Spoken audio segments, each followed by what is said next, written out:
Okay, so welcome everybody, and of course, especially Peter for our Ask Me Anything number 7, which for reasons unknown to me is very popular. It's really amazing to see you all.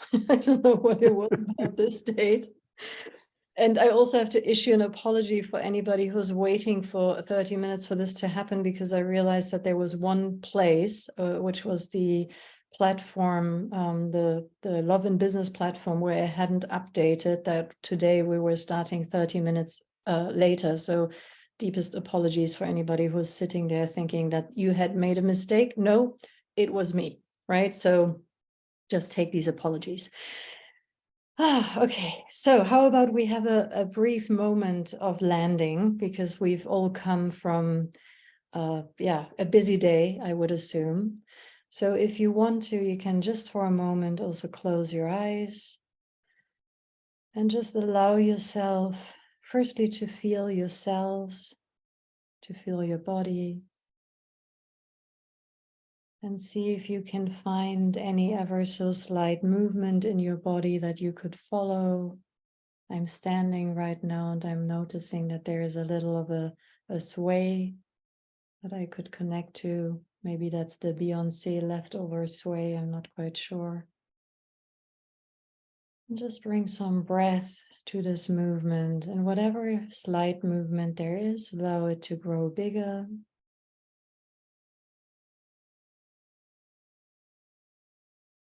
And follow your breath.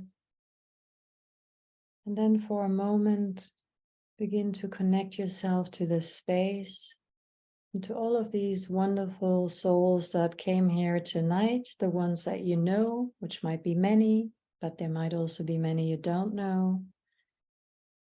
And we were all brought here by some curiosity, some longing for connection, for exploration, for understanding.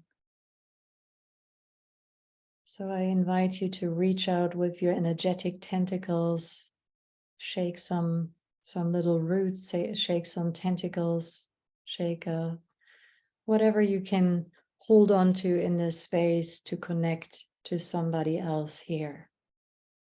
And just for a moment, let's imagine and envision this interwoven room of people who are all here tonight to have this conversation with Peter and amongst one another. So maybe stretch a little, make some space for yourself. Hopefully if this is Europe for you, then it will hopefully be the last action item of today. If you're in the US or in another time zone, this might be the start of your day, wonderful start of your day, we hope. So Peter, over to you for some opening remarks, if you wish. Oh, what should I say? Thank you, Nadia. Beautiful evening here in Switzerland, in Zurich.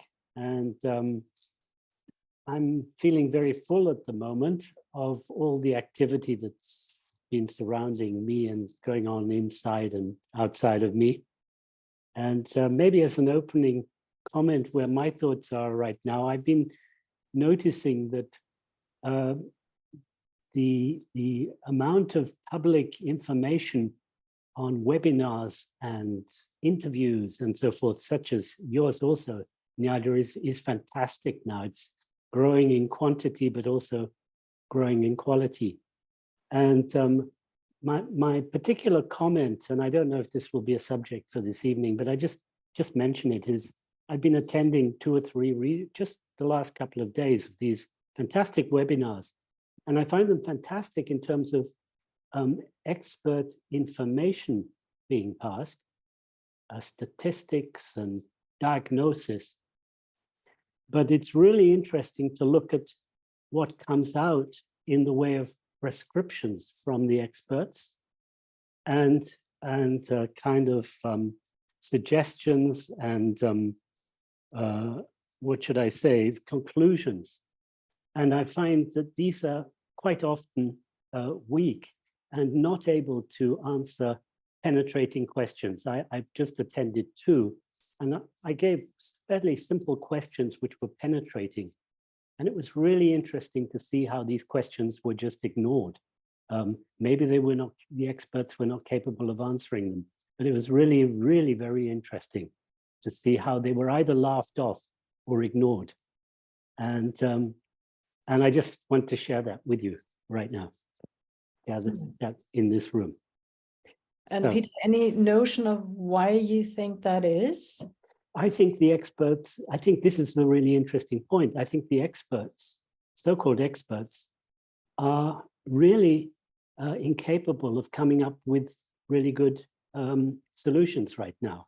So they may be very expert in having studied their particular fields for years.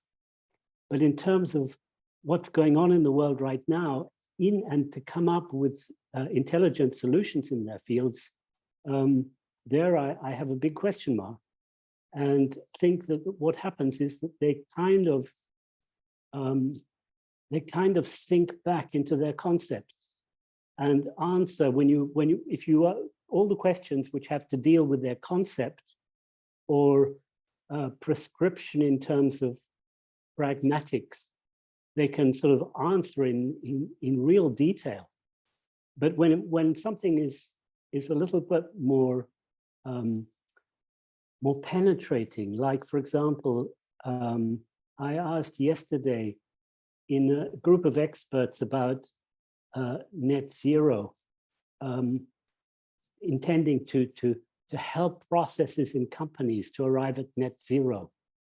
I said, well, what would you do if you have, what do you do when you have champions like Paul Pullman at Unilever, or the head of CEO of Danone, who got kicked out because they were championing net zero and these things? So what's the prescription for dealing with this kind of situation? And all the other questions got detailed answers, and this one just got completely, there was no comment at all on this one. So that's the kind of thing I'm referring to. So, Peter, I'm going to be mean, because that's just who I am, You are, yeah. and, really. and ask you, how would you have answered that question? Oh, of course. Paul Pullman, and I forget the name from Danone right now, it escapes me, but what they needed, obviously they had projections on power and shareholding, projections on money and shareholding. And that was their weakness. And so, my answer would be, of course, they need to look at their relationship to money and power. So say a bit more, because I think this is interesting, right? So you said, obviously, right? So I think it would be interesting to understand why for you that was so obvious. And then what do you think the reclamation work, the money work would have potentially brought or changed? Well, what happened to both of them was that they were criticized more and more deeply. And actually the successor of Unilever in the CEO position has been kicked out for the same reason now, is that the shareholders just don't think that they're making enough money. They're not making enough profit. And the weakness, thank you, Raphael Emmanuel Faber, yes, exactly. The weakness is, of course, that these particular CEOs are projecting the power onto shareholding and so onto money. So at some level, although they had great visions and still have great visions, if they're not able to stand in their power against the shareholders, and so they get kicked out. And if they had done sufficient research, in my estimation, looking at their relationship to their money and in relationship reclaim their power, they would not be kicked out. They would see that the shareholding, being majority shareholding, doesn't do the trick. That these shareholders don't actually have the power. The power is within, as you know, within the source person, and they were sources. So this is the essential conclusion. Mm-hmm. And if you were to take a stab at what kind of a reclamation do you think would have been possibly at work? I mean, of course, you would need to have a deeper conversation, but any inklings? Well, it would be to just say I am powerful with and without money. I mean, it would be, and I'm powerless, but it's okay. And it's okay to be powerless. But in the particular situation, vis-a-vis the shareholders, they needed to be able to feel and express their power, which clearly they were incapable of doing at that moment. So, and it's not just, you know, from a source perspective, it's not the shareholders. We would be looking at who was the decision maker within the shareholders. And I would guess, but it's only a guess, it's probably one person within the board. And that would be what we would be, if we were consulting them, that's what we would be consulting. That they reclaim their power vis-a-vis this one person, actually. And that would make the difference. Right. Well, it sounds like we're already in the middle of the conversation. So therefore, today we will not do breakout groups, but rather jump right in, because I also see that Kuyan already has his hand up. So Kuyan, if you could unmute yourself and ask your question. Kuyan? Hi, Kian. Where are you? Where are you? I can see your hand up electronically, but I can't find you here. Okay. So are you in the pub somewhere in London? Ah, no, I'm not. Hey, I am. I'm on the street. Okay. Hi, Peter. Good Hi, to see Kian. you. Great to see you. Hi. Yes. I have a burning question that just happened half an hour ago with Nadia. I was in her class. Okay, go ahead. And I wanted to ask, and I will relate to a person on the person I'm working to explore this theft identity. Like I steal things. Say I steal things from the market, for example, and in the past some small money, and I feel bad about that. So I noticed that I have that part of me that I have not fully made peace with. There's a bit of shame around it. Can you hear me? Yeah. You've disappeared now. yeah. I think he just dropped off. Yeah, that's always the trouble with being on the street while you walk. Kuyan, are you still there? Can you hear me? Yeah. Can you hear me? Yes, Kuyan, maybe kill your video for the time being. Okay, Because that I will might do that. be better audio. Yes. Can you hear me? Yeah, Yes. we can hear you. And so there's some reclamation around the identity of being a theft or stealing or being morally corrupt. So that's one piece. But then the piece that Nadia was telling me is about how the story of money was such that at some point in the childhood there will be a fruit bowl in the kitchen and we can just take the banana. But at some point we realize that we need money to buy things. Otherwise, it's not acceptable to just take pay like that.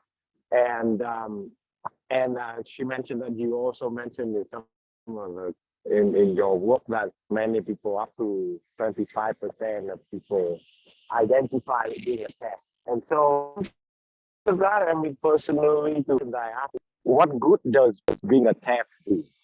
Stealing do? I can think of Robin Hood, but that's all I can think of. Yeah, can you hear me? Can I stop you for a moment, because you're very hard to understand? So let me translate a little bit, because we just came out of a CU Money conversation. Yes. So I know halfway what this is about, but I think this is not the ideal situation for you to do any reclamation work, because your connection is simply too bad. But Peter, for some context, so in CU Money, we talked about also that the idea that money is somehow special from other things that we are being exposed to as children, for example, is something that we learn, right? So my example was, let's say you grew up in a household with a fruit bowl that was standing on the table. If you were hungry, you just took a banana, right? Because that was there for you to take. But then at some point in your development, you learn if there is money laying on the table, it's not for you to take, because if you do that, you are then a thief, right? And when I shared this story, something got triggered in Koenig, and then I also shared your, sort of unofficial research into all the people that you have worked with in hundreds of money work seminars, and how often thieving or being a thief comes up. So maybe you can just riff a bit on that theme. Okay, so yeah, I got the context. So we learn very young, and I think this is the story you probably also shared, Nadia. We learn very young that if we want something in life, we need to have money. And as a very small child, my research showed that at least 40% of the people in all my money seminars, but sometimes up to 80%, admit that they have stolen money as a child. And most of the time it's innocent, but not necessarily innocent. Most of the time, though, you could say that, it's like, as you were saying, taking a fruit out of a bowl. I know where the money is hidden at home. I just take it because I know that I need it to buy things that I'd like to have. Until the second lesson comes. The first lesson is I need to have money to get what I love. The second lesson is I'm not allowed to take money just like that. I have to work for it. And then there's all this moral component, which you're referring to here as well. Now, so thieving as a child is much more common than actually any of us realize. I mean, it was an initial surprise for me in my money seminars, but it's a very robust piece of research. So actually, most of the people, if you're walking around London, you can say that at least four out of the 10 people around you have stolen money as a child. It's really robust. So now you come to the present and yourself as a thief. Well, of course, we've all been deeply ingrained that we shouldn't just take without having given something in return, which we generally call work. Now, and this is deeply then conditioned into our DNA. So this is where you would feel immoral, certainly doing it, if you're just doing it, if you're just triggered, if you're just suddenly finding yourself in a supermarket and take an orange or a banana or whatever you're stealing here, because this is somewhere in terms of a reaction, a reactive process. But when you come to accept your thieving and accept and allow yourself to take without permission or without working, like you would the banana, and that would be money or it would be something from a supermarket, but you do it consciously, then there's a whole other process at stake. And it may be that you are actually becoming sort of like a Robin Hood. You steal from the rich and give to the poor, for example. What happens if you're not conscious? What I noticed is that the poor tend to steal from the poor to give to the poor, and the rich tend to steal from the poor to give to the rich. So this is far more common than we realize. But the whole key is, again, with this reclamation process, is actually to not to throw out the whole process of stealing or taking, but to do it with consciousness, because where it would be done with consciousness, it's likely to be a contribution rather than, let's call it a moral question of bad morality. So that would be my answer. And of course, you need to look at the polarity. You're well aware of the process of looking at the polarity as well.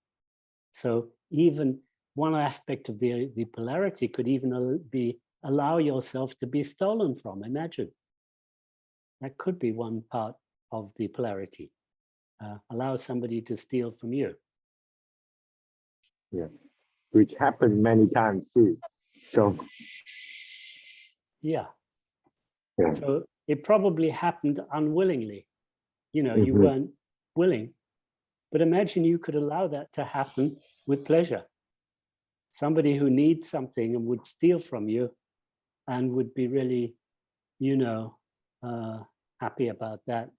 And you could even be happy that they've taken something from you. Yeah. Yeah. Yeah. Yeah. So that's just one way of looking at the polarity. Maybe you'd have another way. Yeah. Yeah.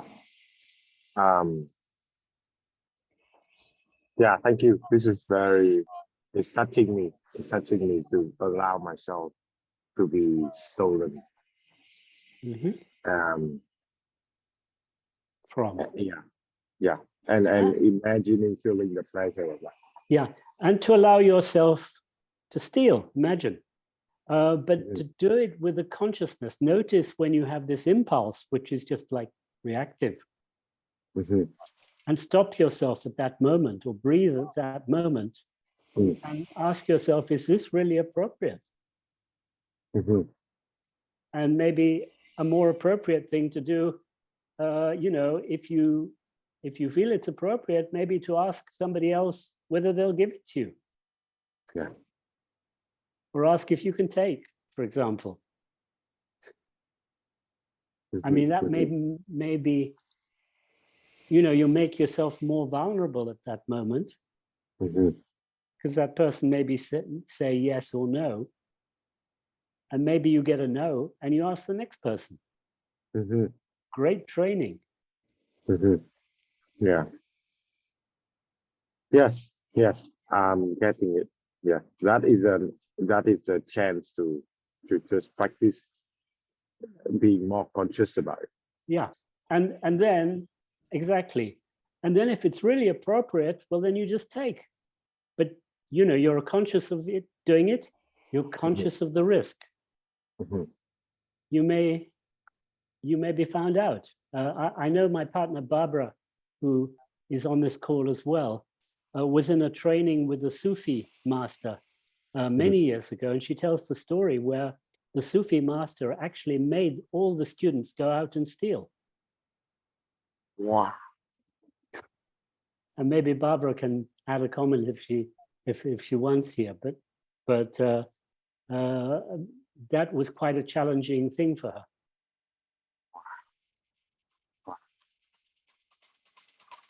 Oh, yeah, yeah, yeah.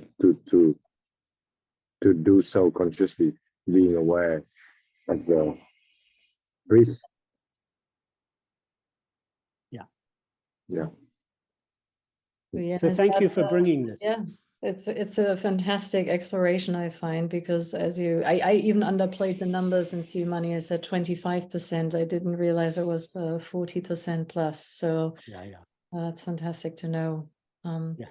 Yeah, so something to continue working on is reclaiming your inner thief. Thank you so much. Thank you, Peter. Thank you, Nadia. Thank you, Ken. Very grateful. Thank you. Thank you. Thank you. Okay, so I'm wondering what is coming up. Can I say something? Yes, hang on. I need to find you. Okay. Here you are. Hang on. The good thing is that when you have done this only once, then it's kind of done. You know, it's not, you don't need to be afraid that when you do this exercise that you must steal every week, every day. Because for me, it was very, very difficult. Because this was so much in my education that I don't steal. And I did it, but I did a kind of little trick because I stole something when I was in a spiritual community in the shop there. I thought, here it's not so dangerous, you see. I didn't do it in a normal shop where somebody could run after me. Yeah. Well, Yeah, that but maybe still, points I to did it what once in Peter my just life. said. Hmm. Yeah. Yeah. Thank you, Barbara. Thank you Yeah. for sharing that. Okay, so let's see what is bubbling for people. I'd love to, you know, get some reactions to this, because I'm sure that this connects to a lot of the stories out there. A lot of the stories of what you were allowed to do, not allowed to do. What's cooking for people?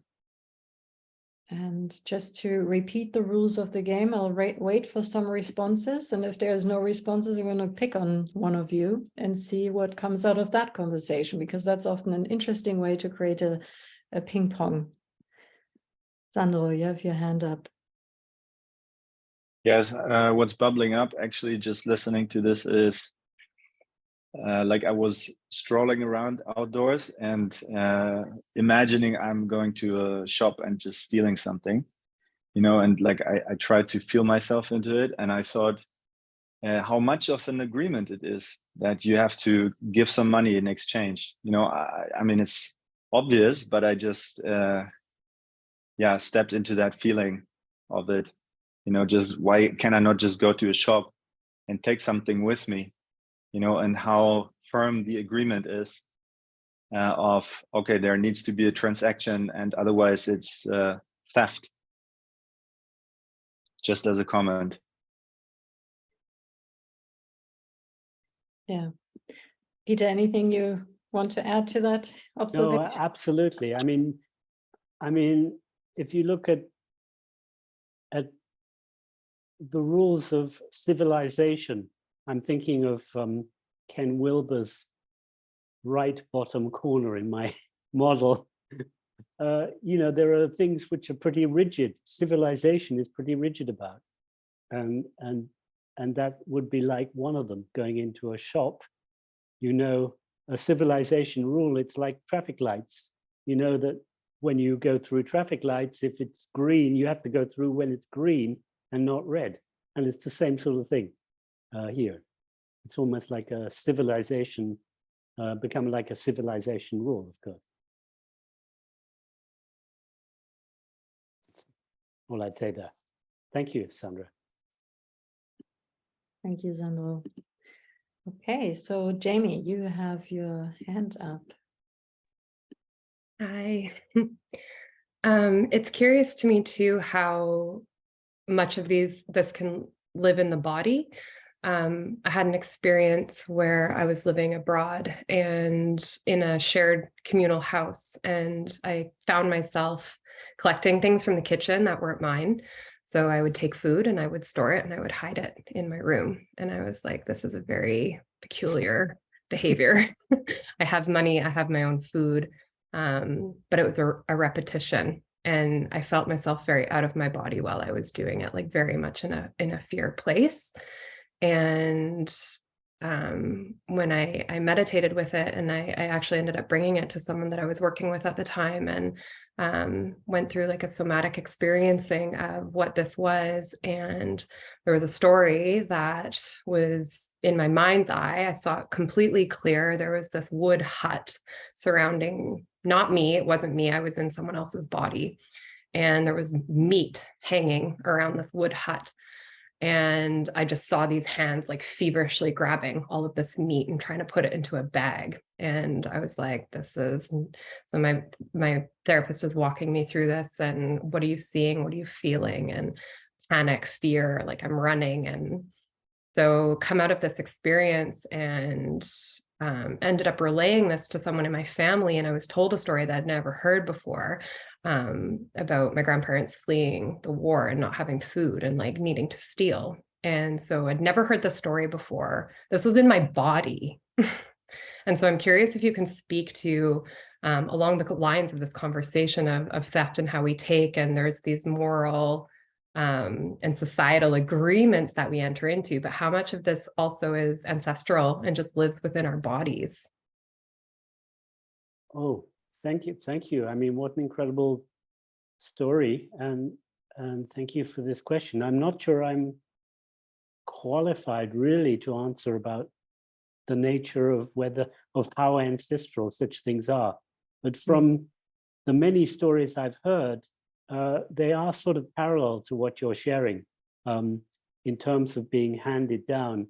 And of course, there are many things that can be maybe related to the war, but probably go back even further than that.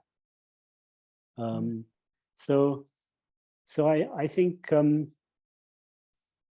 it's like it's sort of many of these conditioned behaviors are, of course, deeply can go back deeply in intergenerationally far back, or they seem to be able to be, and are in our bodies, in our DNA in some way. And I don't know if you're in one of our See You Money sessions. Are you with Nadia? Because I am currently, yes. Great, because that's the work we're really doing. We're really, it's not so much a development process as a deconditioning process, where we allow this conditioned patterning, which may come from many ancestors, to come to the surface in order to intervene in them and bring them to neutralize them, so that we are then freer. So actually, in terms of actually doing this work, it doesn't really matter how far back you go, because we're working in the present. So whether it's just refers to this lifetime and something we've experienced in this lifetime, or it's inherited from the past, actually at the end of the day doesn't really matter. But having said that, it can be helpful to have the story from the past, to be able to diagnose and to pinpoint exactly what's going on. That can be helpful. But in terms of actually the intervention process we do with the reclamation, that doesn't matter. That's just in the present. That's here. That's really here and now. Yeah, I can see. Yeah, more the energy. It's less about the time. That's right. Okay. Yeah. Does that respond? Thank you. Yeah, it's brilliant. Thank you, Peter. Good to meet you. Yeah. Thank you, Jamie, for that question. You know what, it just made me think of, some of you here in this room may also be familiar with nonviolent communication, right? And one of the things that I think Marshall Rosenberg has really brought as a gift as well is exactly what you just said, Peter. At the end of the day, it doesn't matter what happened. The question is, what is still alive about that in you right now, right? So to bring us back to that piece and to not start unraveling communication that happened 3 weeks ago, it's relevant if it's relevant right now. Yeah. And at the same time, if you're following the chat, Agnes also, that's where we get back to it's both and, right?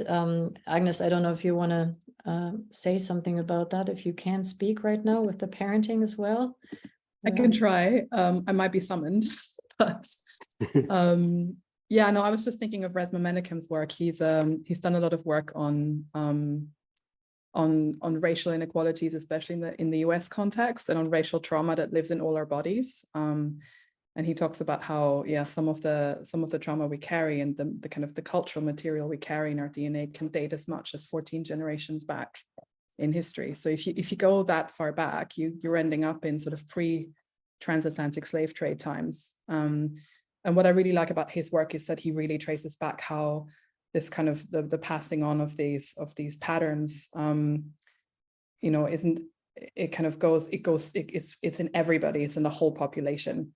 So we're not just looking at people of a particular skin color, but actually the trauma that was inflicted on people of color in the United States was inflicted by people fleeing persecution in Europe and war and famine in Europe. And so there was all this like passing on that goes on. And I think it's really helpful to consider when we experience something somatically in the present I think it links with the point you were making before, Nadia, about not grasping on a narrative, because we may not know where what's happening in our bodies comes from, because we simply can't.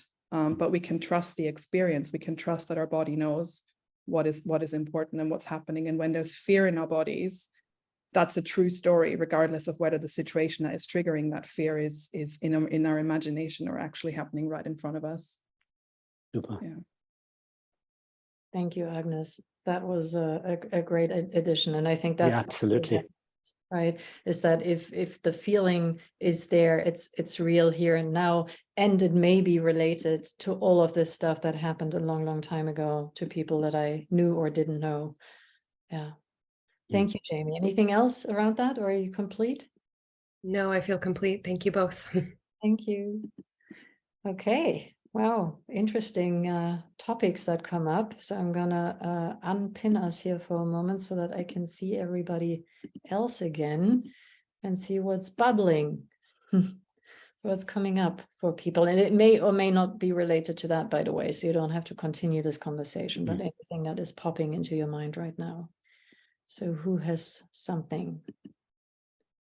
Who's going pregnant with, I could raise my hand, but maybe not. Jen, how about you? Oh, we have Shauna. Shauna? Where are Thanks, you? I appreciate it. Let's see, where did I go? Gotcha. Thanks. Thank you. So Peter, when you were talking about our cultural agreements and Sandro was sharing about his visualization about what theft felt like to him, I was curious to hear your reflections on a little bit deeper on these cultural agreements. For example, when Sandro was sharing, I was curious why the profit that the storekeeper is securing beyond their expenses for the item that Sandro might have stolen in his visualization, why that profit then we've culturally agreed is not stealing. And no matter how great the profit is, and in fact, it doesn't even need to be transparent what the profit that the storekeeper has versus what the customer or the person in need has. So I'd be curious to hear your reflections on how these are a little deeper on these cultural agreements and how they essentially kind of indoctrinate us to definitions that define the parameters that allow us to relate to money in our system. Mm-hmm. Thank you. I think I understand the question. I'm not 100% sure, but let me try and answer, and then you can say if I've not quite got it yet. I wasn't saying that what Sandro was suggesting wasn't stealing. So, you know, I'm saying that the civilizational agreement is that you don't steal when you go in a shop. But I'm saying that if you follow our work, we give ourselves the freedom maybe to go beyond the civilizational agreement and take responsibility for the consequences. So that's really what I am saying. And you know, the civilizational agreements can be very strong indeed. So just to share, I've just come out of a meeting with a friend who's Chinese, and she's really an expert on intercultural relations between China and Europe in particular, but between China and the West, you can say. And she was explaining to me that what we don't realize in the West is that China is made up of many different civilizations.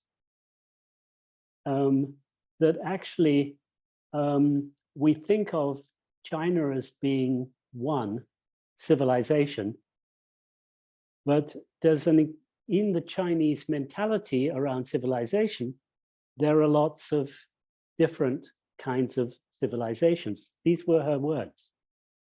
And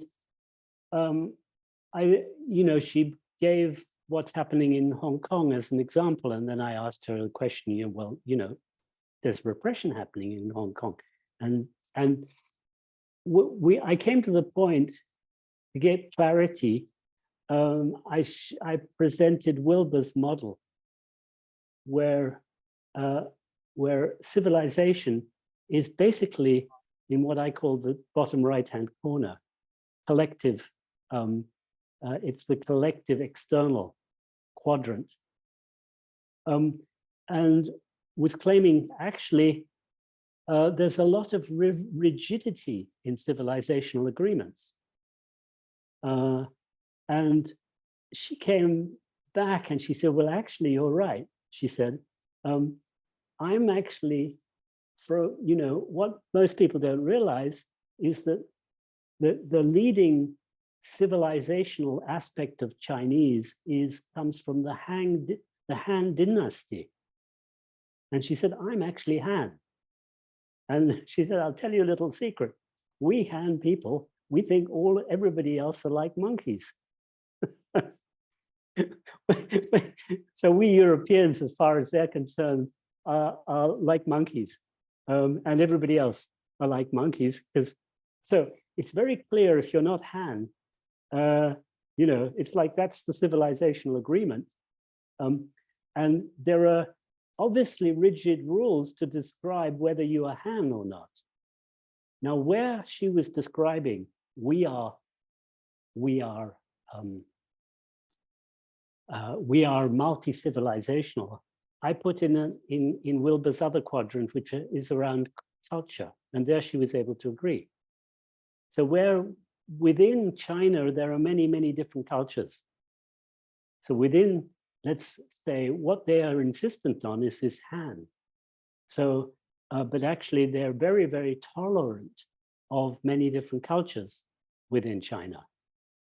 So I think this distinction, I don't know if it's responding to your question, but I think this distinction can be very useful here when we're talking to try and distinguish between civilization and culture. So the civilization, as far as we're concerned in the West, you go in a shop and it's pretty rigid. You either pay or you're a thief. And I think I'm referring to this right now because I think it's very interesting, because we're at a time when probably many of these civilizational agreements in this transition process that we're finding right now actually do need to become softer and change. And I think that's the transition we're actually in the middle of or facing right now. And a lot of these rigidities need to soften, and we need to find maybe new rigidities or reframe the whole question of the civilizations we're in right now. So this is a bit of a lengthy answer. I don't know if it's responded to your question. Has it in any way?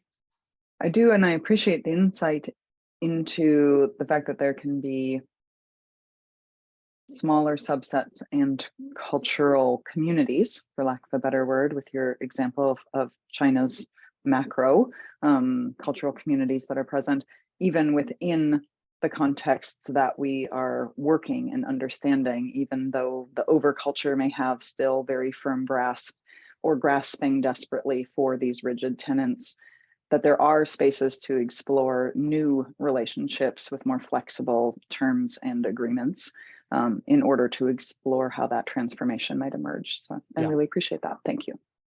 Thank you. Thank you for leading into this question. And Shauna, what I also like about the question that you posed, or the observation that you made, is about these agreements, right? Because I do think it is interesting what you started out with in your question. Why do we not see taking massive profits? And, may or may not be a shopkeeper that we're talking about. Why is that not thieving, right? When stealing a banana from a shop is thieving. And to realize that those are boundaries that we set. They're agreements that can be unagreed. I mean, we can do something about this. And that's the interesting bit for me, that this is a living thing. Just because we once agreed this doesn't mean it has to stay that way. Yeah. So can I just tap in on that then, Nadia, because it's really interesting what's happening now with Silicon Valley Bank, for example. Looking at the numbers, I don't know if you've all also seen that Saudi Aramco, that's the petrodollar company of the Saudi government, they've got 95% ownership, made $161 billion profit last year. That's in 2022. Now, if you just look at the figures, they could, with just with their profit, they could buy up Silicon Valley Bank without any difficulty at all, and have multi-billions to spare. So, you know, is this petrodollars, is it stealing or is it not stealing?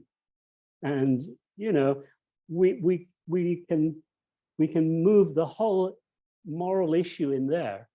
And I'm sure they're not going to be allowed to buy up Silicon Valley Bank, but just to set the whole framework and all this scaremongering right now, to set it in a context, in a much larger context of figures, is really interesting.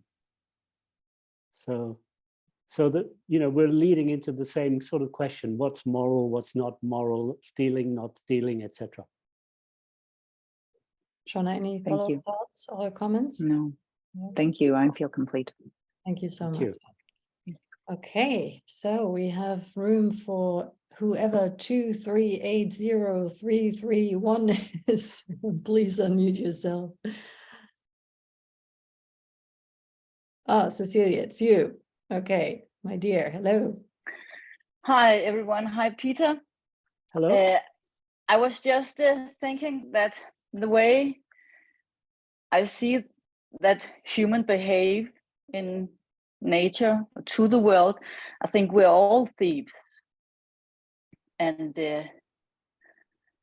I live in a biodynamic community, and I'm now having some talks with the farmer because I don't like the way we treat our cows, even though it is a biodynamic farming. I don't think they have enough room, and there has been some.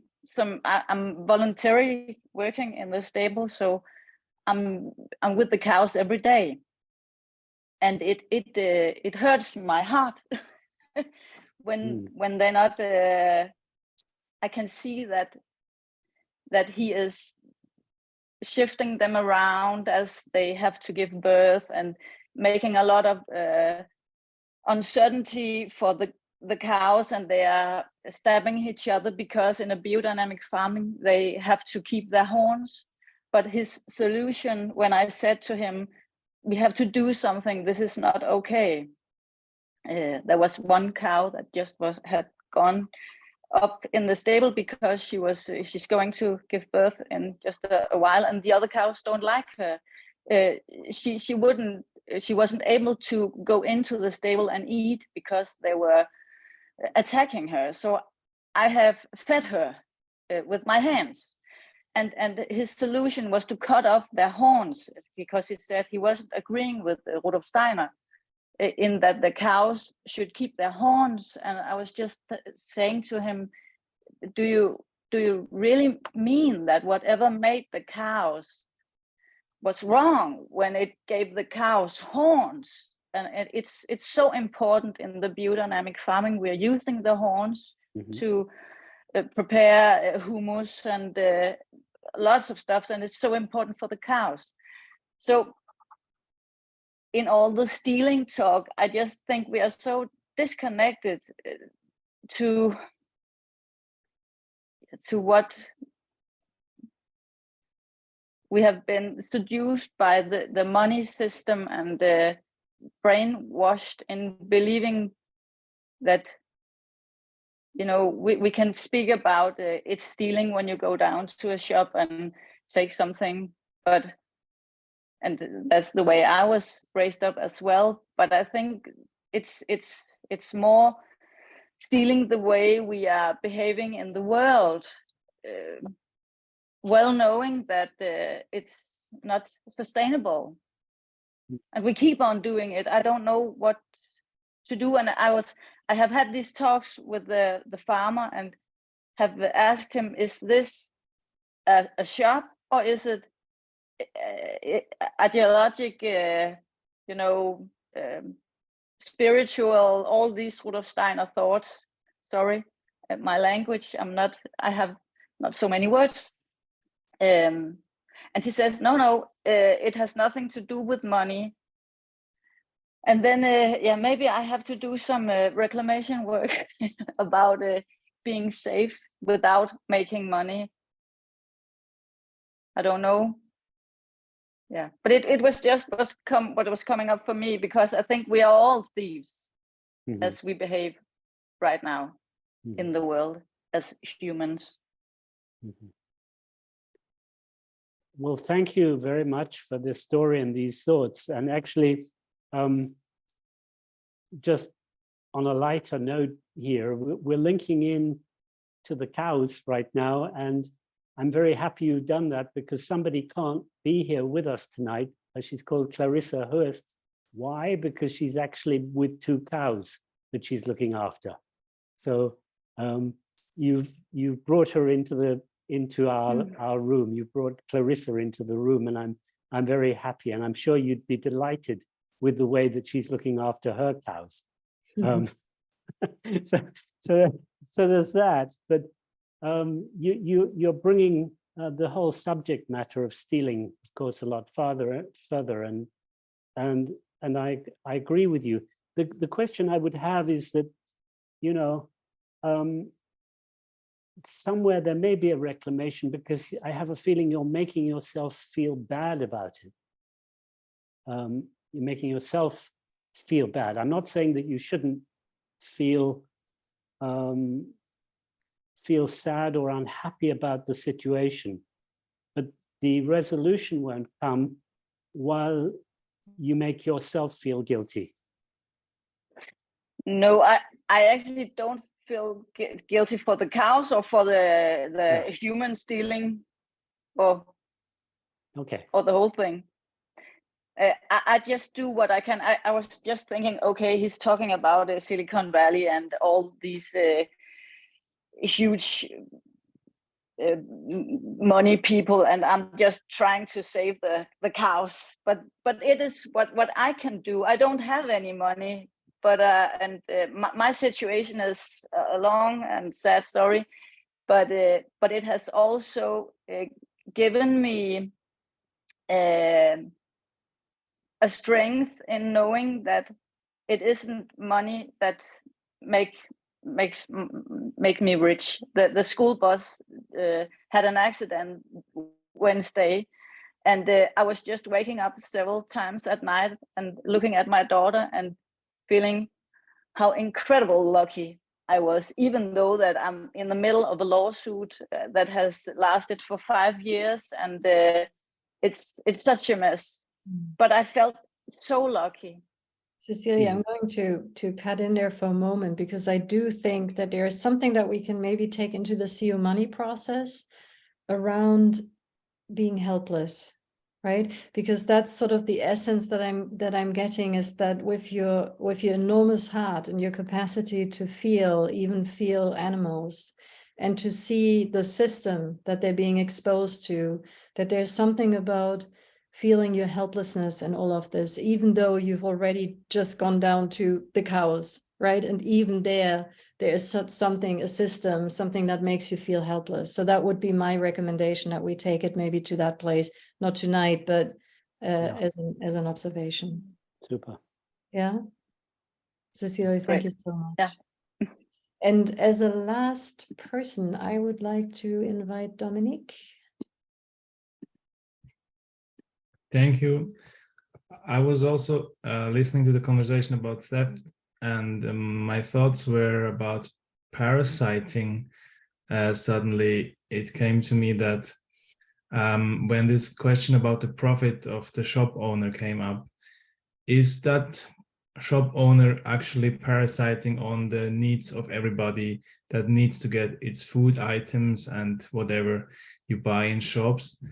And is that not also something natural happening in the nature, where we go in definitions from parasiting to symbiosis? There is a wide spectrum. I think I'm not so much into the biology, but it seems to me that it's also something natural to be sometimes dependent and sometimes helping.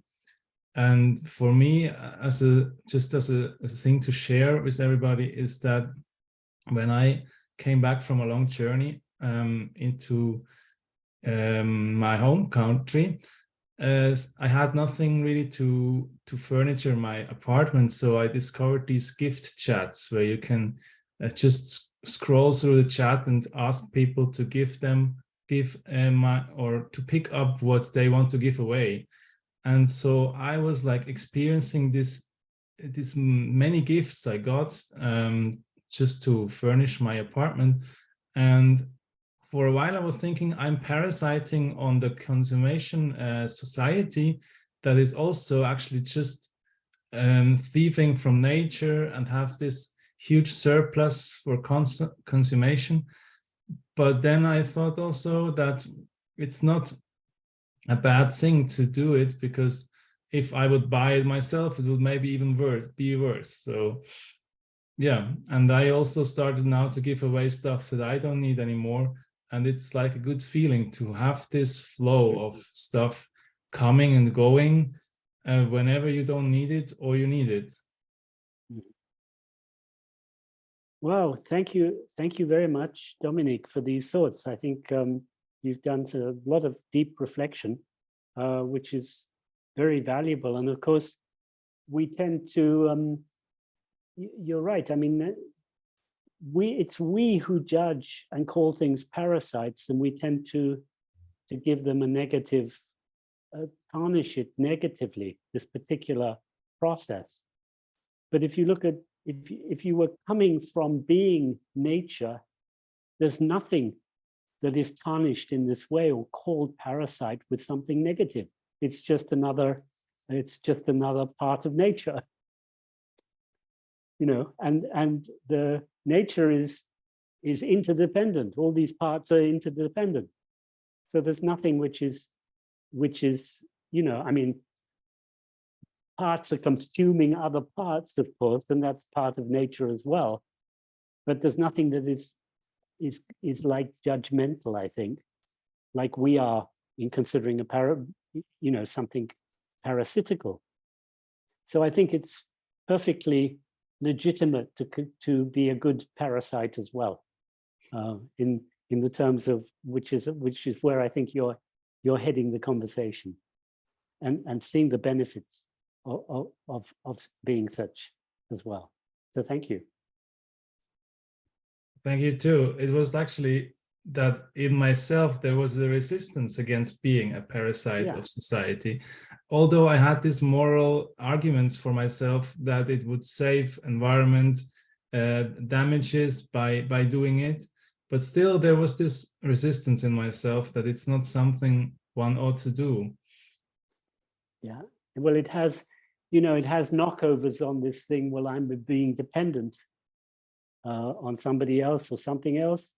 So, you know, the reclamation there is around enjoying being dependent as well. So I'm a parasite. I'm a dependent parasite, and it's wonderful. I'm saying that to you because I'm presuming you're in Nadja's course as well, but I'm not sure. Is that right? No, I was with Monica. Oh, okay. Yeah. Well, that's good too. That's good. Yeah, right. So she's a great dependent parasite too. I'm sure she's with us here and will enjoy that as well. Hi, Monica.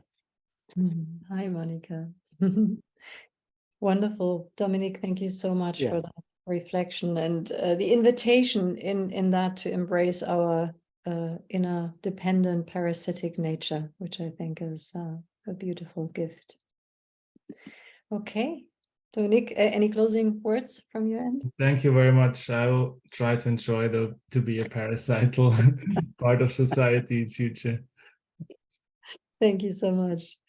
Peter, thank you. It's time again. Can you believe it? So yeah, I can't. No, I can't believe it. But there we go.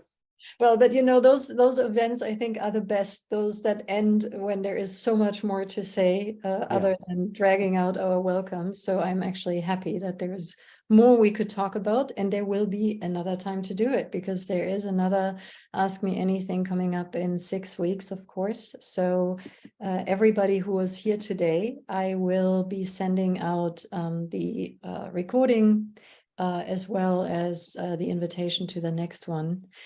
So let's join for our last little ritual for today. Peter, any closing words? Just love and blessings to everybody, and thank you for all the inputs here and the questions that have been coming up. Wonderful. And to you, Nadia, of course, as always. Thank you, guys. Okay, unmute yourselves. We need to be a bit noisy. So I have this ritual of finding somebody in the tile next to you, making some connections in these disconnected spaces. Imagine you could actually feel those fingertips, and now be loud. Goodbye. Good night. Goodbye. Bye. Bye. Bye. See you later. Bye, Bella. Bye. Bye. Bye. Ciao. Bye.